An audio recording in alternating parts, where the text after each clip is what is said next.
Welcome to This Week in Our Collective Heads. I'm Patrick. I'm Kevin. And this is episode 3 of our Dark Nope. Souls. Yep. See? There's so much bleed through, and there's no bleed through in Bloodborne. So. Bleed through. See what you did there. There's a lot of bleed through, which I started noticing around these sections of, and obviously there's more before this as well. A lot of bleed through from Dark Souls 1. Yeah. So I think you start to get a little bit more of it in this area. So the first area we were talking about, this is right after you kill Lord Doge Knight. After you kill him, you hit the Road to Sacrifices. And, you hit the Undead Cemetery. I apologize. Settlement. Undead Settlement. What's wrong with me? I don't know. The Undead Settlement is really interesting because of the way it kind of establishes a caste system. Mm-hmm. Because the way that they treat the undead has been kind of a those who have and those who don't. Mm-hmm. But there have been higher end characters who have been undead and have kind of struggled with that. Like one of my favorites is Lucatiel from Dark Souls 2, because she was one of the high ranking knights of Mira, and that was like her mission and everything. Yeah. But she was hollowing and slowly losing her mind, and her story is probably the most memorable thing for me about Dark Souls 2. Yeah. And so in Undead Settlement, we get to see, kind of like when you go into the Undead Burg in 1, you get to see how the Hollows are living, coexisting, and stuff like that. Exactly. And yeah. You also get to see really cheap. This is one of the first magic NPCs that you run across, which I hated. Big fat. I don't like fighting them, but the evangelists are one of the more interesting things about the Undead Settlement for me, lore wise, because they're coming in and they're preaching and spreading what they know to be a false word. Yeah. And that's fun because religion. Yeah. And it's always fun. So this I think we talked a little bit about Grey Rat last time. The time before.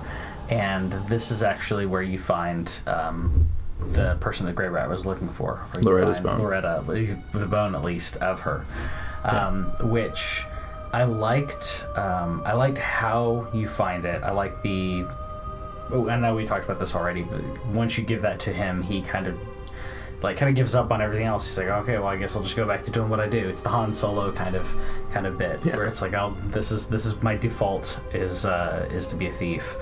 I like how you find it though, because it's hanging from one of the bodies. Yeah, and the hanging bodies was just really unnerving for me, like especially on the stairway, because that's awkward. Why would you? No. Why would you hang them there? Yeah. Not only you see the hanging bodies, you see a lot of mimic type creatures in this area. At least I considered them mimic types, because I was walking around and I was like, okay, dead bodies in a cage. Oh, they're not dead. Yeah. So that was frightening. You can see him a little bit, and it was fun. Watching Cameron's walk through, he was like, I know something. I don't trust you, and so he went around stabbing them until he found one that bled. Okay. And I'm like, yes, that is a healthy attitude towards Dark Souls. It really is. The world of. I actually did that. I did that in a certain area, and I won't spoil it yet, because I don't know if you've been there. I did it in a certain area and ended up finding that a statue that was around me was not a statue, and I killed that thing, and they said something, and I went. Yep. So, but I didn't. Yeah. I didn't mess up anything. But yeah. I'm also curious what you think about the relationship of the thralls to the rest of the undead, because they seem to be much more active, and I feel like because they're wearing the thrall hood, Grey Rat wears the thrall hood, and so I'm wondering if they're a type of hollow that like their brain dissolved in a different way and went to I must take everything I can, or if you feel like they are not hollows who are preying on those who live there.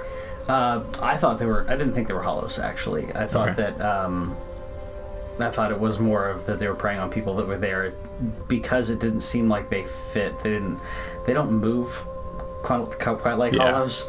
So I didn't think they were hollows like with a different mask or anything, similar to like the evangelists and stuff like that. Where I'm like, okay, it's not a That's not a. It's a monster of sorts, but it's not a hollow. And I also like that because the way that they move, the way that they attack is usually an ambush of some kind, and they're just set up to. I mean, this is just kind of a theory that I'm working out on the air, but I like the idea that they are preying on those who live there, and because and dropping down and dropping down and jumping off of stuff and throwing things, poking you. Yeah. I also liked how multi-tiered this one was, because it kind of starts with Loretta's Bone, and you're looking up at the tree and trying to figure out where stuff is. Also, in that very first building, when you knock the body down, that is a throwback to an item from Demons, where you cut down the two bodies of Thomas's family, and then you go down to collect the stuff. And I was like, oh, I remember that. Did you cut it with like a sword and then go around elsewhere, or did you roll for it? Because I rolled at it. Oh, okay. No, I just chopped it down and then went. I rolled at it because I'm an idiot. So I rolled, which knocked the body out. I picked up the item, and then everybody comes at me. So then I ran. Yeah. But after Patrick ran away. That's right. That's what I do. So after the Undead Settlement, you hit Road to Sacrifices. Oh no, I'm not done with Undead Settlement. You're not? Okay. No. We still need to talk about the Gollum. We still need to talk about Siegward. We need to talk about the origins of the Great Tree. We have stuff. Which Gollum? The okay. Gollum. So you say Gollum. I thought it was a giant, but you brought up something. What we're talking about is you come across a tower, and you meet Siegward there, who is confused. Who is thinking? Who's thinking? And it's fun because I'm just sitting here scratching my head when you're talking about Siegward. Yep, that's all he does. Yeah, that's it. He can't figure out elevators. Yeah. But he actually was useful. Yeah. And that was weird for me because I'm not used to him being useful. Fight? Yeah. Okay. So as you go to the elevator has four sections basically. So you have your starting area, the middle area that you're at. You go all the way up or all the way down. Right. I did think it was interesting because when you first run up, it starts to go up, and for me at least, I was like, oh yeah, that's the solution. Yeah. And then some people that I've seen were like more like Siegward. Yeah, I immediately figured it out because as you walk in, it goes up and you go, hey, that platform. There's a platform. That platform went up, and and then another platform comes up. Hold the platform. Yeah. When that platform went up, the first thing that I did was I was looking for a lever. Yeah. And then I didn't see it, and then I saw Siegward, and he was saying, I can't figure out this elevator, and I'm like... And I also like that because I feel like that's something for people who are new to the series, because if I'm on an elevator, I'm gonna go up and down it twice, where I'm looking this way, I'm looking this way, looking this way, like I'm gonna make sure that I see all the angles. There's a reason to do that. Yeah. So after you've gone so the first thing that I did was I went all the way up. I don't know if you went up. Okay, so all the way up, and you find a Gollum, which I thought was a giant, but he does have. If you look at his feet, lower legs, there's a lot of weapons that are just kind of stuck in there, and like that's not how living beings work, and so. Like, I don't care how big you are, you don't just leave weapons stuck in you. It's like and so, splinter. right. Yeah. I really wish there had been more there. Yeah. Because he does show up later and help you out later, and so he is a bit of a character, but all he says is "me help anytime." or I help anytime. Yeah, you just say, "Yeah, I'll be your friend," and then he Well, throws giant spears for you. So the choice that you have is like convince to help, and there's no dialogue or anything, and I'm like, how did you convince it? Yeah, exactly. And like I appreciate him. I appreciate the crap out of him. Oh yeah, it saved me. It saved me in that first section, the graveyard section, which is the first place that he helps you. Yeah. So that is at the top. The very bottom leads to a new area, which is another artful way of them placing a very powerful NPC there. So this one, which one was this? Oh yeah, this one. You can run around. I will be the first one to tell you if you can run away from stuff. Push and use the iframe from that to I actually tried to kill it a couple times. I was having trouble, so I ran because I figured as soon as I get through here, it's really hard because he cheats through the pillars. Yeah. And I don't care for that part. I really don't. When I see a pillar of whatever size, I expect that gives me a little bit of protection. This is my strategic positioning that I can use. Yeah. So I ran around him, opened the door, got the bonfire. And then he doesn't come through. He does not come through. So you can cheese him through the doors if you want, if you really want to do that, which you should. So, because if it attacks you, you should kill it. And then he has his weapon is the Frostblade that is from Boreal Valley, and so we've seen that pop up a couple of times, and I feel like it's going to come up again because based on where I am, I feel like it's going to come up again because they've been leading it in a different way than like Vendrick was teased in Dark Souls 2, but we never actually saw anybody from Vendrick. I feel like Boreal Valley is going to be a future thing that we're going to see a lot more of. Yeah. So you explore that and you see that, and then when you're going back down, you have the encounter with and the who I like how they give you a clue that something else is there. On your way down, you hear and it's immediately, if you're not, like you said, if you're not familiar with Dark Souls, it was a way to say, okay, something else is here. You need to keep your eye out. Yeah. And that is a jump to a platform as the elevator's moving, and then you find Siegward sitting. Right. And I really enjoyed that. Like, this was one of my favorite NPC encounters, just because it's so fun, and Siegward is so happy to be useful and victorious, and I was very happy for him. And so you go with him and you fight the giant demon thing. Fire demon? Yeah, that it kind of seems like it's, and this is obviously just kind of something that we're dealing with right now, but like the fire is fading. It's not like a full-on flame like Smelter Demon from 2. It's not that level of fire, but there's fire in there, and every time you hit it, then what is funny though is if you are kind of cheesy and you're like, that's a giant demon down there. Yep. Then Siegward will say, "No, wait," and charge. It's like I'm not in. Yeah.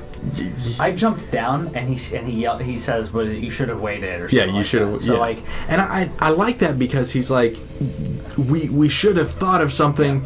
But I guess we're going in now, and charges in. I didn't know you wanted to do this. I mean, yeah, and I appreciated his enthusiasm. I did too. I'm glad he was there because this area, once you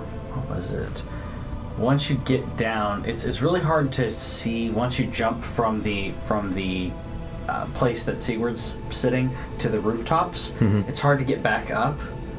Yeah. So I didn't figure that out. So I was like, guess I'm having this battle.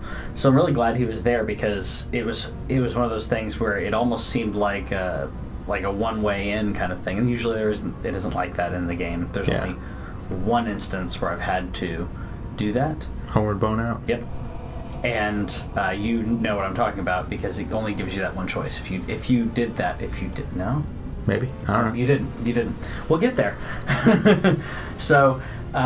killed the demon, and I'm really glad, like you mentioned, he's really happy about it. I'm glad because I thought he was going to be upset that I went and, like, that I did something he was trying to do and he didn't get to do. And but he was there too, so he kind of realized, okay, we both. It's a shared victory, and that's kind of the difference between the Siegward and previous.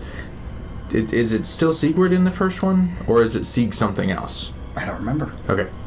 From good old Sieg back in the day. Yeah. But like the way that you interacted with him in Dark Souls 1 is like you keep on coming on situations where he's up against a wall and he's like, I need to use my head, I gotta think. Yeah. And then you solve it and he slowly becomes more and more despondent as you go through. Yes. And I liked this because it in the world of Dark Souls, I want some encouragement. Yeah. I want this little moment of happy, and honestly, that is my favorite gesture in the history of the series. And it's also a really fun one if you're doing some jolly cooperation. Whenever you finish the boss, that's just a great one to go out on. It is. Just raise a glass and toast your I gotta host. remember that. I always bow when they enter. When they come to help me, or if I come to help them. I gotta remember that. Hello. Last one. Is my move.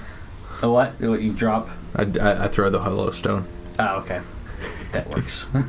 So I hello and I toast. Yeah, that works. So the next section that we go on to that I jumped the gun on would have been. And you're still jumping the gun on because we haven't talked about the Great Tree. That's right. I forgot it was. We haven't talked about the maiden. Blah, blah. We've got some stuff to talk about. I forgot the Great Tree was in here. So yeah. If you come to that area and you haven't seen the tree yet, stop. Go back to the tree. If you're listening to this and you haven't played the game, good on you for liking us. But it is one thing that we like to, at least personally, we like to experience without being spoiled. Yeah. Either way, each his own. The way that I'm going through it, and this is actually the way that I went through Dark Souls 2 and Bloodborne as well, is I'm going through an area and then I'm watching whatever Marcus does, Epic Name Bro. Love that guy. Yeah. And he's doing a blind playthrough right now, and then he'll probably do another one after that. But even on a blind playthrough, he's still picking up most of the things and even a couple of things that I'm missing. Yeah. And so I've had to backtrack a lot. Yeah. But I'm glad I didn't backtrack this section. Yeah. Yeah. So you've got the once you get down to the boss and you're hitting the Great Tree, and the Great Tree and its little sections of pus and everything in the build up. I was actually kind of annoyed again when I came up and I was like, and they're worshiping the tree. Everybody's worshiping. Why? Stop worshiping everything.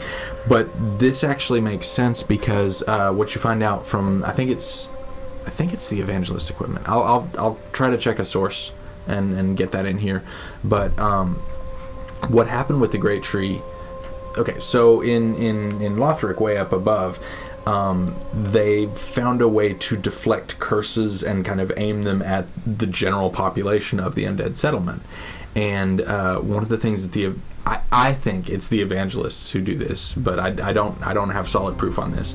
But what's happening is the curses that are focused on the Undead Settlement are being refocused into the Great Tree, and that the curse buildup became so great that the Great Tree became sentient because of all these curses. Because if you have a curse against a living being or against an entity, an intelligence, then that can develop into an intelligence, magic evolution, and so it developed a consciousness.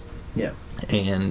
And that's kind of where that comes from. And so they're less worshiping the tree and more trying to placate it and keep it. Exactly. We're sorry about all the curses. Please don't kill us all again. But it does. Halfway through the fight, it destroys the entire floor that you're on. Mm-hmm. You crash down into the cave below, and Hodrick dies. That's right. So if you get to the Great Tree before finding the Mountain Makers, Hodrick dies. Yes. So I'll talk about this because I don't think you got to do this. Right? I didn't. So it's very brief, but it is ridiculous in how you have to get to it. Yeah. So as you're going through the Undead Settlement, there's a specific area going up the building and through the roof, and then over the roof, and then you see one of the giant the saw blade lumberjack wonka wonka wonka. Yep. So he's got that. On his back is an empty cage. Right, and all the other guys also have things on their back that prevent backstabbings, Correct. whether it's a door or a gate or whatever. But in this case, it's an empty cage. Yeah. So if you go in, sneak up behind him, he will let you in the cage. Yeah, and take you to the Mound Makers, which I still haven't seen. If I had not seen this in a guide, which I'll post the link to as well. And I still don't know how that anyone figured. Like, I get that everybody's trying everything, but how did this occur to you? There's a guide that we've been using that will help you not without spoiling things to say as you're going through. This is what you need this. to do. If you do this, then this will happen. So if you read the guide, you'll be able to experience a lot of most of what's in the game. Yeah. If you don't read the guide, certain sections will be cut off for you. Yeah. Mound Makers are cut off for you, and Yuri is cut off for me. So. Yep. I got the raw end of the deal on this because Mound Makers are very much very sadistic. It's a covenant that's about PvP and invading and I don't PvP or invade. Really, yeah. So I'm glad I got it. I got a gesture out of it. Yeah. And he's pretty crazy, and that's the section that I mentioned you have to homeward out of. Huh. Because there's no bonfire when you get there. There's no bonfire. You appear when you wake up from the cage. You are in that cave, and there's no bonfire. That's weird. Because they are really generous with homeward bones this time around, though. Yeah. Like, I have way too many of them. Yeah. So there are a couple. I don't know if there was an ember or a couple things there. Nothing like big that I remember. I'm probably wrong. But they did. I believe they gave a homeward bone, and then it tells you, go ahead and homeward bone out of here. Nice. Because there's no way out. Yeah. When you finish the tree, it comes down into that cave, and there is a bonfire, but there are no doors afterwards. Right. So. And then the other interesting thing that's in there is the transmutation urn or whatever, the thing that you give to Ludleth. Yeah, the kiln. Yes. Configuration kiln or something. Yes, transposing kiln. Transposing kilns. It took us a couple times. Transposing kiln. We got there. After killing the tree, you get the transposing kiln, and what that if you give it to Ludleth, which you should, he will transpose the boss souls into items or spells. Right, and I really appreciate that because this has been a thing, but usually it's okay. You have this soul, so you get this. Yeah. And this time we get choices. You get choices. And I like that. I like that a lot. Yeah. And it's just kind of an extra bonus thing that I killed the boss. What did I get? Yeah. And that's exciting. I usually just crack the souls. I look and see what it is, and I'm like, not my thing. So that's what I did with that one. Also, some decent spells on there. I don't know if you've tried those out yet, but I'm glad that they're adding that because I don't remember if there were spells in the previous ones. There were? Yeah. Okay. Yeah. I remember they're rare and usually late in stuff, but yes. Gotcha. And then the last thing we need to talk about is the failed Fire Maiden and her guardian. Yes. So on the way to the tower that we mentioned before with Siegward in it, you find Eygon. Sorry, which I sitting outside with his giant mace hammer thing. Who doesn't say a lot to you. Nope. Just mostly tells you to bugger off. Pretty much. He doesn't say a lot to you until you get the Mortician's Ashes and then you can unlock the Mortician's Ashes to the Ash Lady, yes, and then back. She gives you a key, then you go back in and then go through there. The Mortician's Ashes are in a graveyard section where our Gollum friend helps and throws spears at people. So there's a ton of items around there, and that's one of them. And our first undead bone shard. Yes, which is exciting. Yes, it is. So. going through there, you fight some rats, and then find and skeletons. There's a couple skeletons, and then you find Irina, who was a failed firekeeper, and as I guess a lot of them are blind. Yeah. So she's calling, saying, just someone, please, if you're there, please touch me. She also talks about, and that's a thing. That's a thing. Keep remembering that. Yeah. She also talks about the darkness as like a pervasive force, and she feels like the darkness itself is crawling on her. Yeah. Which literally is eating her. Yeah. And we'll talk about that later when we get to further in her storyline. Not too much that I want to spoil about that right now, but her storyline is really interesting. It is. And so her desire to be the maiden, and then Eygon, who's helping her out, is, I think he has Morn's set, and I believe so. And Morn served only one goddess, and so these serve only one fire maiden, and so he's really, really frustrated because, what am I even doing here? I only get to serve the one, and mine is failed. She's useless and bleh. Yeah. And then you let her out, and he says, I guess she's yours now. He's like, okay, I mean, don't screw this up. I mean, she's a failure, you know that, right? But he still made a promise. Yeah, and he will continue to protect her. Yeah. Even though he doesn't necessarily believe that she's worth protecting. Exactly. He's like, I made a promise. This is what I'm doing. Watch yourself. Yeah. And I do kind of like that, because it makes him more complex than, oh, I'm a guardian. Yeah. And it's not, oh, I'm a guardian, and it's not like a mercenary thing where it's like, well, she failed, I'm out. Yeah. Find someone else. Yeah. No, and I appreciate that, because religion is a lot of times is meant as a very blunt, hand-fisted, all religion is bad and people who follow it are dumb. Yeah. And that, you see that a lot. Game of Thrones. He has this dedication, and there's something to be respected about that.